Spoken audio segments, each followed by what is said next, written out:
अस्सलाम वालेकुम नाज़रीन, आप देख रहे हैं न्यू बीबीसी न्यूज एचडी और मैं हूं आपकी मेजबान सना चौधरी। शामिल करते हैं आज की अहम खबरें। खबर शामिल करते हैं हमारे न्यू बीबीसी न्यूज़ के bureau chief of Punjab Ali Muhammad Baloch की report. Pakistan Muslim League Noon P P 137 के टिकट होल्डर सीनियर रहनुमा चौधरी मोहम्मद अरशद विर्क ने सैलाब मुतासरीन से खिताब करते हुए कहा कि नवाज शरीफ के वीएन के मुताबिक Punjab government chief minister Maryam Nawaz, वफाकी मिनिस्टर राना तनवीर हुसैन, राना अतीक अनवर एमएनए की सरबराही में ज़िला इंतज़ामिया के साथ मिलकर दिन रात अपनी पूरी टीम के साथ मेहनत लगन से काम कर रहे हैं। चौधरी मोहम्मद अरशद विर्क ने मरीदके में सैलाब ज़दगान के लिए कैंप ऑफिस कायम किया हुआ है, जिसमें सैकड़ों लोग मुस्तफ़ीद हो रहे हैं।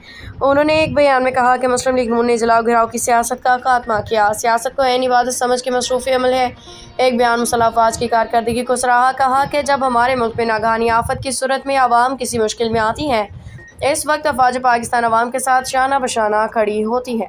हम उनको सलाम पेश करते हैं और हम उनको इस मौका पर सियासी समाजी शख्सियत मारूफ कॉलम निगार चौधरी मोहम्मद अल्ताफ़ भट्टी, राना हसीब चौधरी, माजद चौधरी, इनाम विर्क, बिलाल बरकत, मियां मुदस्सर, दीगर रहनुमा मौजूद थे। अब तक के लिए इतना ही। मज़ीद खबरों और अपडेट से बाखबर रहने के लिए देखते रहें न्यू बीबीसी न्यूज एचडी।